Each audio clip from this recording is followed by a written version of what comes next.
2025 में भारत की space agency ISRO शुक्र यानी वीनस स्पेस मिशन लॉन्च करने जा रही है। अगर इसरो का ये मिशन सफल होता है तो इससे आने वाले वक्त में इंसानी जीवन की अंतरिक्ष में खोज की प्यास को काफ़ी हद तक पूरा किया जा सकता है। और इस कल्पना का इंसानी जहन में आने का स्रोत है फॉस्फीन, एक ऐसी गैस जिसके वीनस में पाए जाने के कुछ सबूत मिले हैं और ये सबूत दिखाते हैं कि हो सकता है वीनस में कोई बैक्टीरियल लाइफ हो। इस मिशन में भारत के साथ साझेदारी करेगी फ्रांस की space company CNES। CNES Bharat को वायरल नाम का एक इंस्ट्रूमेंट देने जा रही है जिसको उसने रशिया की स्पेस एजेंसी रोसकॉस्मोस और लैटमॉस एटमॉस्फेयर के साथ मिलकर बनाया था। पर आज की कहानी वीनस मिशन के बारे में नहीं है, ये कहानी है दो दोस्तों की, दो देशों की। ये कहानी है भारत और फ्रांस की और उनके उभरते रिश्तों की, और एक प्रयास है इस सवाल के जवाब को ढूंढने का कि क्या एक ऐसे वक्त में जब रशिया ने चाइना की तरफ अपने रुझान को पूरी दुनिया के सामने जाहिर कर दिया है, तब फ्रांस वो यूरोपीय देश बन सकता है जो भारत के यूरोपीय संबंधों की बागडोर संभाल के रख सके।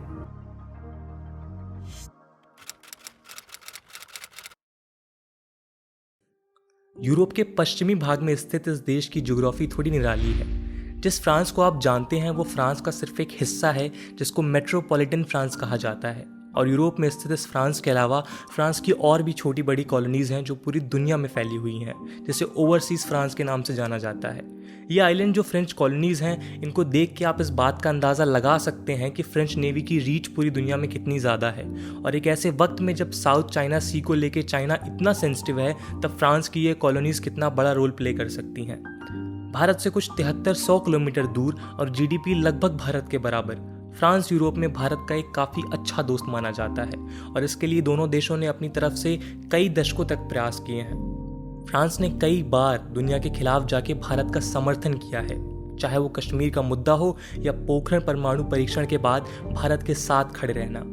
पिछले लगभग 40 दशकों से फ्रांस के सभी राष्ट्रपतियों ने भारत के साथ रिश्ते सुधारने के लिए भावी कदम उठाए हैं, और इन भावी प्रयासों को और भी जोर तब मिला जब 1998 में दोनों देश एक स्ट्रेटेजिक पार्टनरशिप के लिए साथ आए, और इस साझेदारी का मुख्य उद्देश्य था defence, space, nuclear energy, anti terrorism, sustainable energy की फील्ड में साथ में काम कर पाना।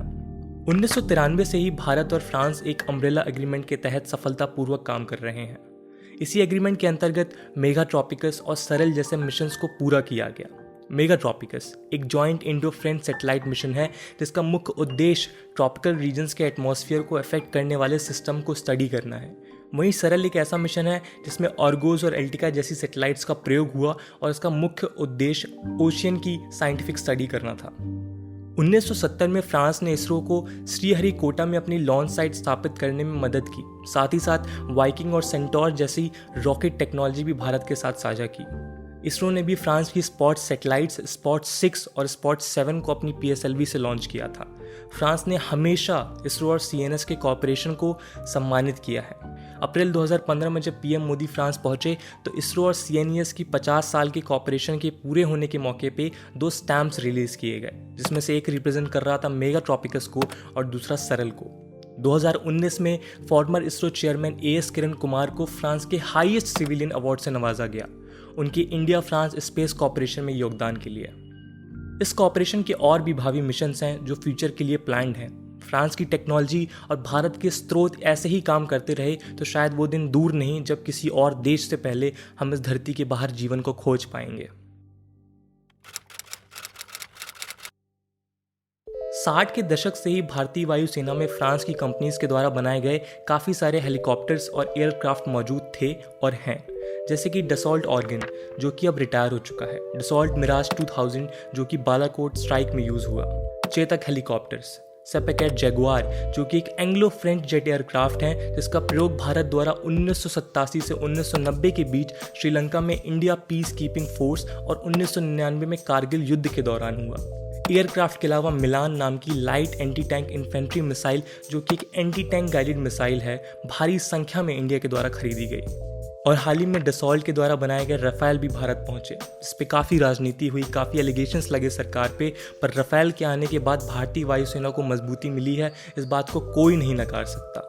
2011 से इंडिया और फ्रेंच आर्मी एक जॉइंट मिलिट्री एक्सरसाइज कर रहे हैं जिसका नाम है शक्ति, और उसका मुख्य उद्देश्य है भारत और फ्रांस की भिन्न भिन्न परिस्थितियों के लिए अपनी सेनाओं को तैयार करना। रक्षा के अलावा एंटी टेररिज्म कॉपरेशन के क्षेत्र में भी दोनों देशों ने साथ मिलकर काफ़ी कदम उठाए हैं। 2015 में पेरिस अटैक के बाद फ्रांस ने भारत से विचार विमर्श करने को कहा।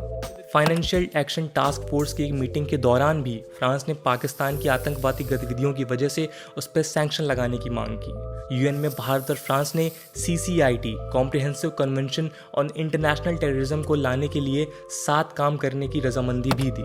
28 फरवरी 2020 में भारत और फ्रांस ने काउंटर टेररिज्म पे 14वीं मीटिंग की, जिसको लीड किया था joint secretary of counter terrorism mister Mahavir Singhvi ने।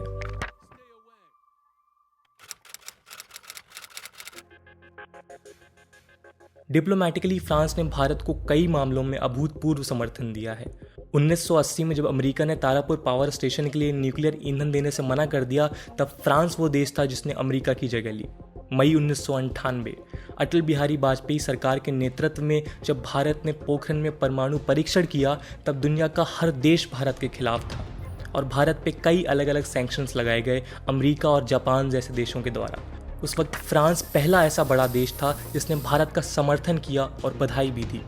फ्रांस वो पहला देश भी था जिसने भारत के साथ न्यूक्लियर एग्रीमेंट साइन किया और उसके बाद ही इंटरनेशनल एटॉमिक एनर्जी एजेंसी ने भारत के सिविल न्यूक्लियर पावर प्रोजेक्ट्स को रिज्यूम किया और इंटरनेशनल कम्युनिटी भी अब भारत के साथ पावर प्रोजेक्ट्स में काम कर सकती थी, जो पहले पोखरण परीक्षण के बाद लगे सैंक्शंस के वजह से मुमकिन नहीं था।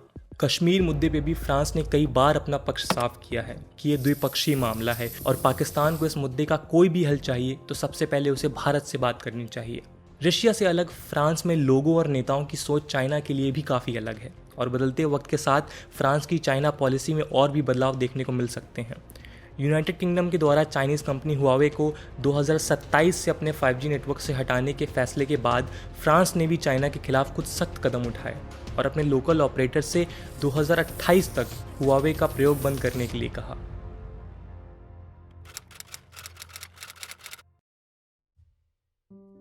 फ्रांस भारत का 9वां सबसे बड़ा फॉरेन इन्वेस्टर है। लगभग 1000 फ्रांस की कंपनियां भारत में ऑपरेट करती हैं। उनमें से एयरबस, मिशलिन, सैंट गोबेन, लैक्टलिस, वेओलिया कुछ प्रमुख नाम हैं। इन 1000 कंपनीज का टर्नओवर लगभग 20 बिलियन अमेरिकी डॉलर के आसपास है, जिसमें कि 30,000 लोग काम करते हैं। 2000 से 2018 के बीच फ्रांस का कुल निवेश भारत के अंदर $6.5 बिलियन के आसपास था। फ्रांस की कंपनीज के साथ साथ 150 भारतीय कंपनियां भी फ्रांस में ऑपरेट करती हैं, जिसमें कुल 7,000 लोग काम करते हैं। भारत की रिलायंस, टाटा महिंद्रा, L&T और भी बड़ी कंपनीज के दसॉल्ट, सैफरन, थेल्स जैसी फ्रांसीसी कंपनियों के साथ डिफेंस और इलेक्ट्रॉनिक सेक्टर में टाई अप्स हैं। फ्रांस की कई इंफ्रास्ट्रक्चर कंपनियां भारत में स्मार्ट सिटीज़ और रिन्यूएबल एनर्जी के क्षेत्रों में मौके तलाश रही हैं। AFD, जो कि फ्रांस की डेवलपमेंट एजेंसी है, उसने भारत को स्मार्ट सिटी प्रोजेक्ट में 100 मिलियन यूरो का लोन देने का निर्णय किया था। SNCF यानी फ्रांस रेलवे और भारतीय रेलवे ने एक permanent Indo French railway forum स्थापित किया है, जिसका काम अलग अलग सेक्शंस के बीच की यात्रा के समय को कम करना और स्टेशंस के डेवलपमेंट पर ध्यान देना होगा। हो सकता है आपने फ्रांस और भारत के रिश्तों की बात पहली बार राफेल मामले में सुनी हो, पर फ्रांस और भारत का इतिहास कई दशकों पुराना है। अटल बिहारी वाजपेयी की सरकार के बाद आई UPA सरकार फ्रांस के साथ हमारी तेजी से उभरते रिश्तों की रफ्तार को बनाए रखने में कुछ असफल मालूम हुई। उसका कारण UPA की नॉन अलाइनमेंट आइडियोलॉजी को फॉलो करना था और कहीं ना कहीं अमेरिका, जापान और रशिया जैसी सुपर पावर्स के साथ न्यूट्रल रिलेशंस बनाए रखना भी था। पर उस वक्त भी फ्रांस ने अपनी तरफ से रिश्तों को मजबूत बनाने में कोई कसर नहीं छोड़ी और 2014 में NDA की सरकार आने के बाद फिर से इंडिया फ्रांस रिश्तों में एक नई जान दिखी। इसका उदाहरण है ISA, इंटरनेशनल सोलर अलायंस, जो 121 देशों की एक संधि है, जिसका मुख्य उद्देश्य है सौर ऊर्जा के प्रयोग को बढ़ाना। 2016 में इसके हेडक्वार्टर्स की स्थापना तब के फ्रांस के राष्ट्रपति फ्रांसोइस होलांडे और भारतीय प्रधानमंत्री नरेंद्र मोदी ने एक साथ की थी।